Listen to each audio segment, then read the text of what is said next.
Assalamu alaikum, que la paix soit sur vous. Actuellement, la France, l'Europe et d'autres pays dans le monde d'ailleurs sont confrontés à la deuxième vague de coronavirus. Une deuxième vague qui est particulièrement virulente. Et pour l'instant, le seul moyen de freiner la propagation du corona, c'est la distanciation et notamment le confinement. Alors dans cette vidéo, je vais aborder avec vous le confinement du point de vue de la jurisprudence islamique. Tout d'abord, dans les sciences islamiques, nous avons une règle qui dit que le statut d'une chose dépend de sa conception. Al-hukmu ala shay far'un an tasawwurihi. Donc, avant d'aborder le statut du confinement, il nous faut le définir, il nous faut comprendre son concept. Donc, le confinement dont nous parlons, celui que nous vivons, c'est une mesure sanitaire qui consiste en la restriction des déplacements et des contacts humains afin de limiter la propagation de la pandémie de Covid-19. Donc, en résumé, on vous demande de limiter vos déplacements et vos contacts pour que vous ne soyez pas vous-même touché par le Covid et que vous ne soyez pas la cause que quelqu'un en tombe malade. Alors, dans la jurisprudence islamique, on a une règle de base qui est la darar ou la dirar. Tout préjudice est illégal. Donc qu'il soit volontaire, involontaire, qu'il soit contre soi-même ou contre autrui, eh bien c'est illégal. Donc se causer du tort ou en faire à autrui, c'est interdit. Et tout ce qui pourrait amener à causer un tort est interdit. Donc si me déplacer ou entrer en contact avec autrui peut causer un préjudice, alors ça devient interdit. Et là, certains pourraient dire, oui, d'accord, mais la limitation de déplacement, c'est également un préjudice. Donc, si je suis confiné, c'est un préjudice. Si je tombe malade, c'est aussi un préjudice. Et bien là encore, on revient au fondement de la jurisprudence, où nous avons une règle qui nous dit « إِذَا تَعَارَضَ مَفْسَدَتَانِ عُمِلَا بِأَدْنَى مِنْهُمَا » Si on ne peut choisir qu'entre deux maux, MAUX, entre deux préjudices, eh bien on choisira le moindre mal. Et là encore, eh bien clairement on a le droit à la vie contre le droit du déplacement.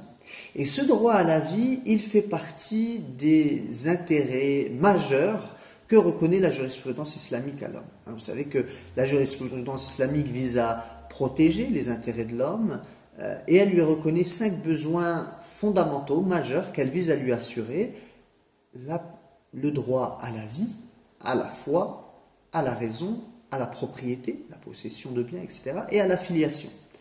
Et tout ce qui permet de protéger ces droits, eh bien, c'est obligatoire. Une chose devient obligatoire si l'accomplissement d'une obligation en dépend.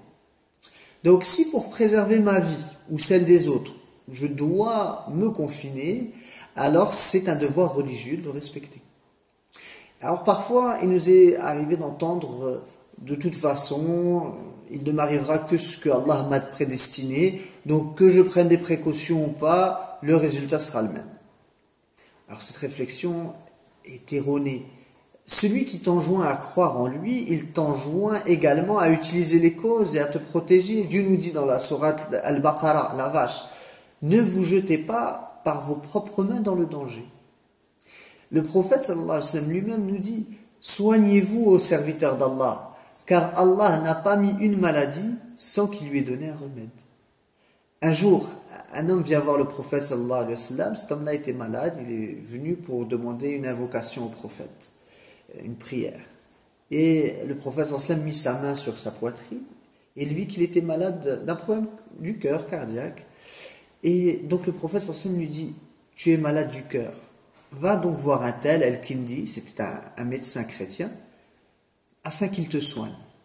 Donc le prophète sallallahu alayhi wa sallam, eh bien il a à la fois prié pour cet homme, mais il l'a enjoint également à aller voir un médecin, faire les causes, aller se soigner. Et également lorsqu'à l'époque des compagnons, la peste se propagea, ils n'hésitèrent pas à se confiner et à confiner les populations. Il faut s'imaginer que Omar radiallahu anhu, il a voyagé de Médine jusque la Syrie, et une fois qu'il est arrivé sur place, quand il a entendu que cette région était touchée par la peste, Eh bien, il a rebroussé chemin, il est retourné à Médine et il a demandé aux gens qui l'accompagnaient de rentrer avec lui. Amr ibn al-As, radiallahu anhu, un grand compagnon, il ordonna également aux gens de se disperser et de s'isoler dans les montagnes pour éviter la propagation de la peste. Bien après eux, les sociétés musulmanes ont connu dans leur histoire des épidémies, et notamment en Andalousie. On a un grand médecin qui s'appelait Ibn Abi Hajala. Il a lui-même écrit dans ses livres que la peste se transmettait par les contacts et il a appelé à la limitation de ces contacts entre la population. Donc simplement pour conclure, il est vrai que le confinement peut paraître difficile, il nous est imposé, donc c'est un devoir de citoyen de le respecter, mais également appréhendons-le comme un devoir religieux, appliquons-nous à le respecter en espérant la récompense d'Allah.